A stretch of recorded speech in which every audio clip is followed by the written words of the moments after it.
नमस्कार, बुलेटिन में आपका स्वागत है। आपके साथ मैं दीपेश बरगले। चलिए खबरों की शुरुआत करते हैं। छत्तीसगढ़ में कोरोना पीड़ित मरीजों की संख्या एक बार फिर से बढ़ गई है। आज 2 नए मरीजों के कोरोना टेस्ट पॉजिटिव आए हैं, जिनका इलाज रायपुर एम्स में किया जाएगा। ये 2 मरीज सूरजपुर के शिविर में क्वारंटीन किए गए थे। एक मरीज की पहले ही पुष्टि हो चुकी थी, जबकि एक संदिग्ध के रिपोर्ट की दोबारा जांच होगी। गौरतलब है कि सूरजपुर में रैपिड टेस्ट के दौरान 10 लोगों में कोरोना की पुष्टि हुई थी, जिसके बाद इन सभी के रिपोर्ट दोबारा जांच के लिए रायपुर एम्स लाए गए थे। इसके साथ ही प्रदेश में कोरोना के एक्टिव मरीजों की संख्या 4 हुई है, जबकि प्रदेश में अभी तक कुल 40 मरीजों की पुष्टि हुई है, जिनमें से 36 मरीज स्वस्थ हो चुके हैं। इस बात की जानकारी रायपुर एम्स ने ट्वीट कर दे दी है। इसके अलावा जशपुर के भी एक संदिग्ध मरीज की जांच रिपोर्ट आनी अभी बाकी है।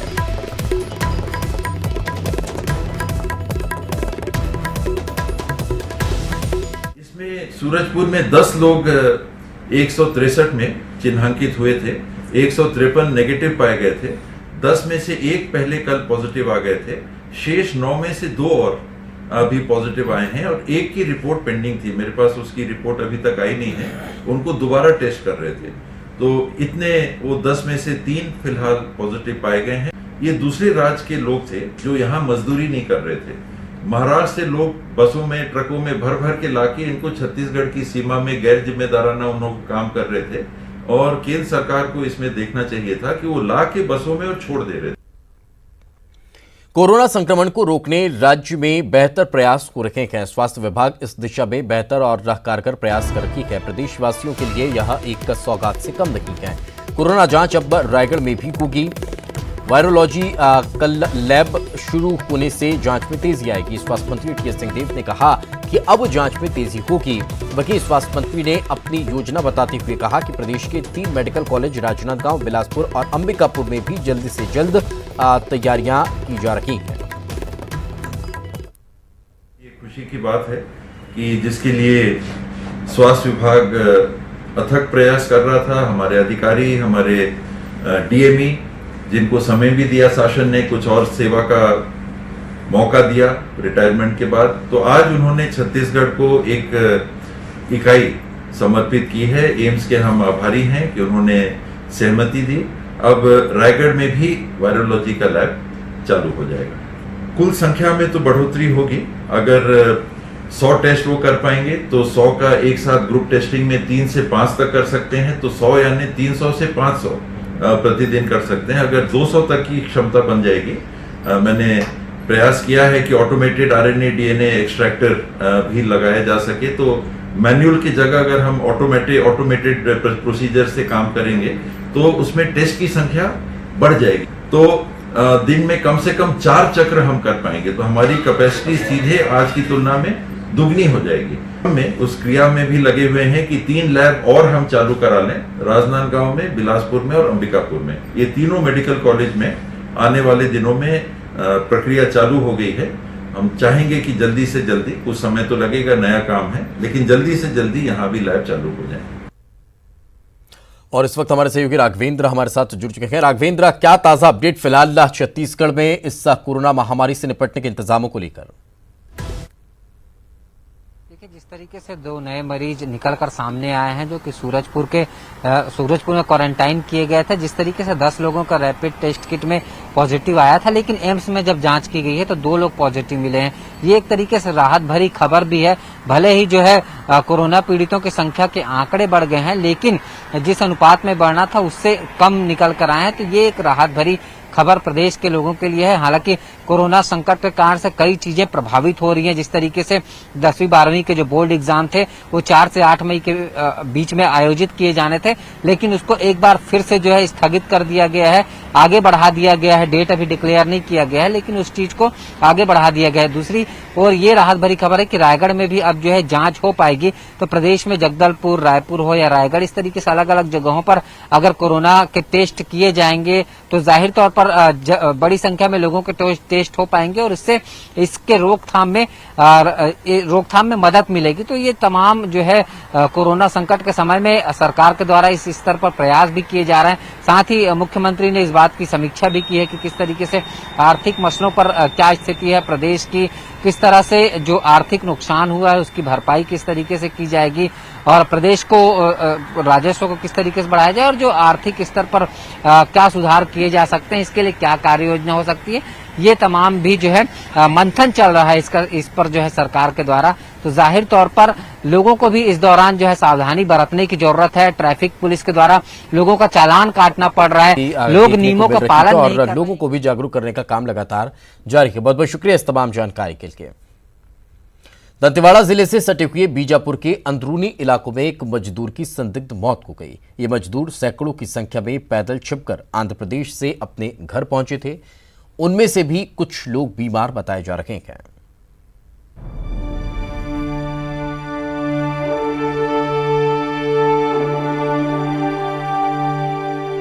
आंध्र प्रदेश से बीजापुर लौटे एक मजदूर नंदू की संदिग्ध मौत हो गई, जिसके बाद गांव वालों ने उसका अंतिम संस्कार कर दिया।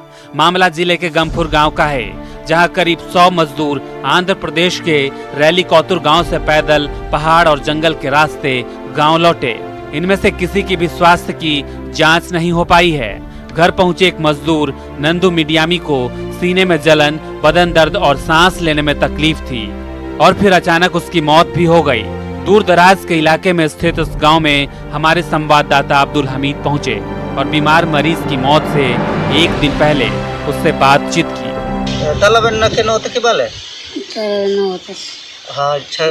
सर दर्द है, हाँ, सांस लेने में तकलीफ हो रहा है, नेस का दे तकलीफ साड़ी पर नहीं, हाँ तकलीफ हो रहा है, खांसी नहीं है, बोलो सर्दी भी नहीं है। ये 5 दिन पहले आया, कितना दिन पहले आया पूछो? आंध्र तेना वासमैन बेस दिन आते रे, मून दिन आते ये लोन वासमैन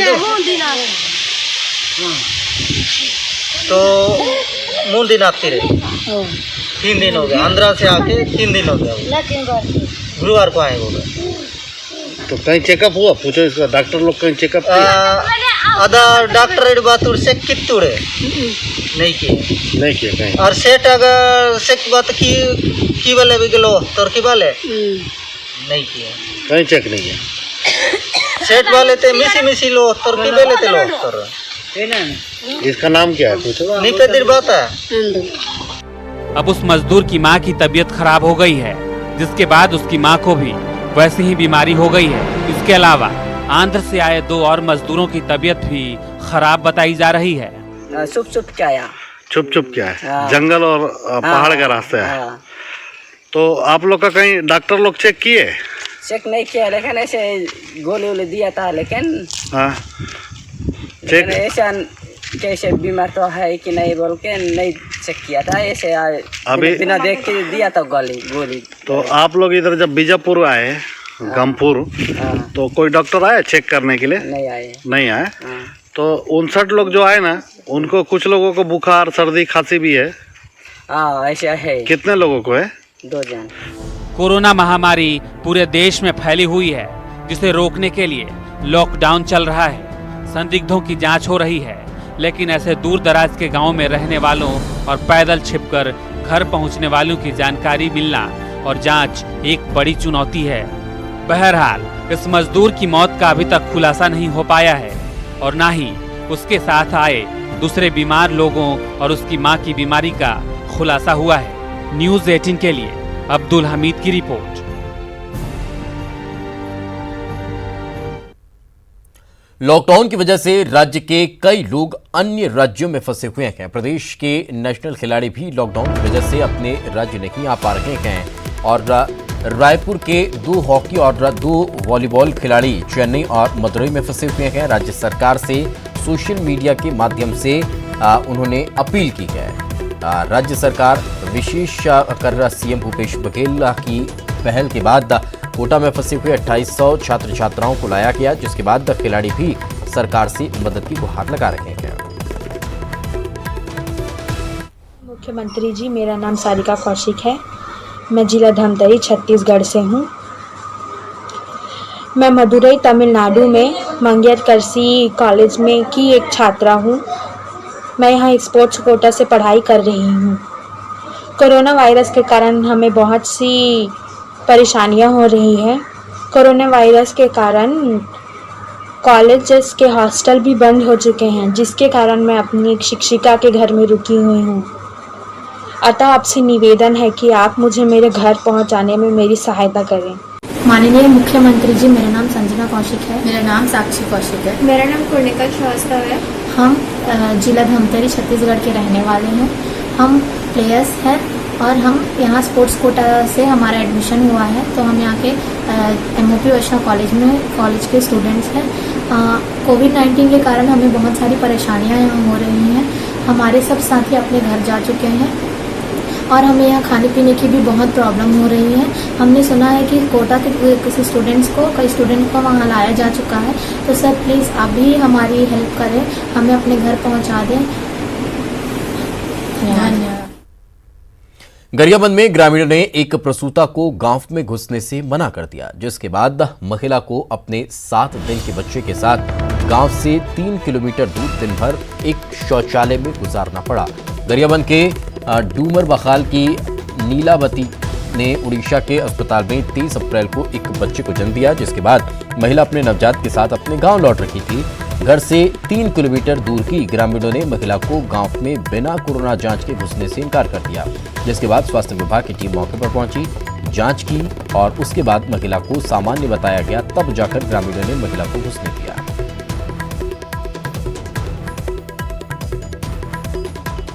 हम लोग 21 तारीख में गए थे। हाँ, वहाँ कितना दिन रुके? वहाँ 8 दिन रुके। अब पेट ऑपरेशन किया तो हाँ। उसके बाद इधर हम लोग गाड़ी भाड़ा करके आया और इधर हमारे उड़ीसा और छत्तीसगढ़ के बॉर्डर में रुके थे। हाँ, झोपड़ी के पास रुके थे। झोपड़ी के पास रुके थे और बारिश आया तो बाथरूम में आके छुपे थे। हम लोग आ गए हैं, जा रहे हैं। बोलने के बाद गांव वाला को मैं पूछा तो गांव वाले बोले कि नहीं वहाँ रुको। वहाँ रुकने के बाद हम क्वारंटाइन सब जांच होगा तब तुमको लाएंगे बोले। और तब से वहाँ हम लोग खड़े थे। ये लोग उड़ीसा से आए, जबकि करा के फिर यहीं रुके थे। हम बोले कि भाई शासन की ओर से जो भी चल रहा है उसकी विधिवत जो होगा उसके बाद अपना घर को ले जाएंगे। तो बोल के हम सब पब्लिक ग्रामीण लोग और शासन को भी जानकारी दी और टीम आके यहीं किए अपना जांच किए। उसके बाद जांच में निगेटिव पाया गया, तब अब अपना घर को ले जा रहे हैं। ब्रेक के बाद एक बार फिर आपका स्वागत है और चलिए अब खबरें देखते हैं सरपट अंदाज में। छत्तीसगढ़ में लॉकडाउन की वजह से आर्थिक गतिविधियों को भारी नुकसान हो रहा है। सीएम भूपेश बघेल की अगुवाई में हुई इस बैठक में आर्थिक चुनौतियों पर मंथन हुआ। वित्त विभाग ने लॉकडाउन के बाद की आर्थिक स्थिति पर चर्चा की है। इस बात की जानकारी सीएम भूपेश बघेल ने ट्वीट कर दी है। सीएम ने बैठक में कहा कि लॉकडाउन के कारण होने वाली आर्थिक चुनौतियों की अभी से तैयारी करना जरूरी है। लोक निर्माण मंत्री श्री ताम्रध्वज साहू ने प्रदेश में हो रहे सड़क निर्माण की जानकारी दी है। उन्होंने बताया कि छत्तीसगढ़ सड़क विकास निगम 2636 करोड़ रुपए की लागत से 767 किलोमीटर की 26 सड़कों का निर्माण कर रहा है। इनमें से अब तक 616 किलोमीटर लंबी 11 सड़कों का निर्माण पूरा हो चुका है। बाकी 15 सड़कों का निर्माण दिसंबर 2020 तक पूरा हो जाएगा। छत्तीसगढ़ प्रदेश कांग्रेस प्रभारी पीएल पूनिया ने प्रधानमंत्री नरेंद्र मोदी को चिट्ठी लिखी है और छत्तीसगढ़ समेत दूसरे राज्यों के मजदूरों की घर वापसी के लिए विशेष ट्रेन चलाने की मांग की गई है। उन्होंने पत्र में लिखा है कि जिस तरह से राजस्थान के कोटा से छात्रों की वापसी हुई है, उसी तरह से केंद्र सरकार दूसरे राज्यों में फंसे हुए मजदूरों को उनके घर तक पहुंचाने के लिए विशेष सैनिटाइज ट्रेन चलाए। राजधानी रायपुर में कोरोना से बचाव के लिए सोशल डिस्टेंसिंग के साथ छत्तीसगढ़ की सरकार ने फिजिकल डिस्टेंसिंग का भी नारा दिया है। साथ ही राज्य में किसी को भी घर से बाहर निकलने पर मास्क पहनना अनिवार्य किया गया है। जो लोग एक गाड़ी पर 2 बैठे हुए हैं, उनमें प्रति व्यक्ति 100 रुपये फाइन काटने के अलावा मास्क भी उन्हें देने का काम किया है। उन्हें 100 रुपये के चालान के साथ कपड़े का मास्क दिया गया है। वहीं कार में भी एक साथ 2 लोग बैठे हों तो उन्हें रोककर अलग सीट पर बैठाया गया है। कोंडागांव में मजदूरों को ले जा रही एक बस से तेज रफ्तार बाइक टकरा गई है। इस हादसे में बाइक सवार एक शख्स की मौके पर ही मौत हो गई, जबकि दूसरा गंभीर रूप से घायल हुआ है, जिसे रायपुर जा रहे पीसीसी अध्यक्ष मोहन मरकाम अस्पताल पहुंचाते नजर आया। हादसा नेशनल हाईवे 30 पर हुआ है। बेमेतरा में मजदूर अब अपने घर जाने के लिए साइकिल का सहारा लेने लगे हैं। ऐसे ही मामला बेमेतरा जिला मुख्यालय में देखने को मिला है, जहां राखीजोबा गांव से 20 मजदूर 17 नई साइकिल खरीदकर उत्तर प्रदेश के लिए रवाना हो गए हैं। इसे मजबूरी के साथ ही इन मजदूरों का हौसला भी कहा जा रहा है। कोरोना के संकट काल में हर तरफ मदद के साथ आगे लोग आ रहे हैं। जगदलपुर की एक संस्था आरफा द हेल्पिंग हैंड की संस्थापक का विपदा की इस घड़ी में लोगों को मास्क बनाकर बांट रही है। लॉकडाउन के दौरान लोग घरों पर हैं, वहीं तस्कर इसी मौके का फायदा उठाने में लगे हुए हैं। प्रतिबंधित गुटखा पाउच की तस्करी करने वाले 2 युवकों को रायगढ़ पुलिस ने गिरफ्तार किया है और उनके पास से 54,000 रुपये का गुटखा पाउच जब्त किया गया है। आरोपी अपनी कार में गुटखा पाउच की तस्करी कर रहे हैं। बालोद और बलौदाबाजार जिले के 13 मजदूर बेंगलुरु में फंसे हुए हैं और उन्होंने सीएम भूपेश बघेल से मदद की गुहार लगाई है। मजदूरों ने अपने अपने जिले के कलेक्टर से भी मदद की अपील की है। गौरतलब है कि लॉकडाउन की वजह से प्रदेश के लाखों मजदूर दूसरे राज्यों में फंसे हुए हैं, जिन्हें निकालने के लिए प्रदेश सरकार भी कवायद में जुटी है। बिलासपुर में कोविड-19 को हराने और उससे डटकर मुकाबला करने के लिए हर कोई तैयारियों में जुटा हुआ है। भारतीय रेलवे की पहल के तहत दक्षिण पूर्व मध्य रेलवे भी पीपीई किट और मास्क बनाने का काम तेजी से कर रहा है।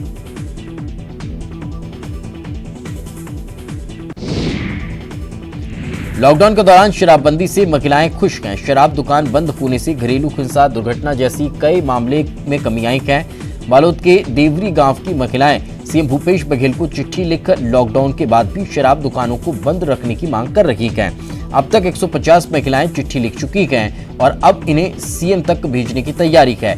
महिलाओं का कहना है कि शराब दुकानें बंद होने से गांव में शांति का माहौल है, साथ ही उनके घर में भी सुख शांति बनी हुई है। बेमेतरा में लॉकडाउन में भी लोगों में शादी करने का जुनून कम नहीं हो रहा है। यही वजह है कि केवल जिला मुख्यालय बेमेतरा में ही रोजाना 90 से 100 लोग शादी की परमिशन लेकर जा रहे हैं। ऐसे में बीते 4 दिनों में लगभग 390 लोगों ने शादी की परमिशन ली है। वहीं अंतिम 2 दिनों में जिला प्रशासन ने संपूर्ण लॉकडाउन करने का फैसला लिया है। राजधानी रायपुर में पुश्तैनी सब्जी विक्रेताओं और किसानों की स्थिति काफी खराब है। धीरे धीरे सब्जी बाजार में भीड़ कम हो रही है। दरअसल लॉकडाउन के चलते बहुत से लोग अब बेरोजगार हो गए हैं, वहीं उसी के चलते अब सब्जियों की खरीदी में भी बेहद कमी आ गई है। 1 किलो सब्जी ले जाने वाले लोग अब पाव भर से काम चला रहे हैं। यही वजह है कि सब्जियां औने पौने दाम पर बेचने के लिए छोटे किसान भी मजबूर हैं।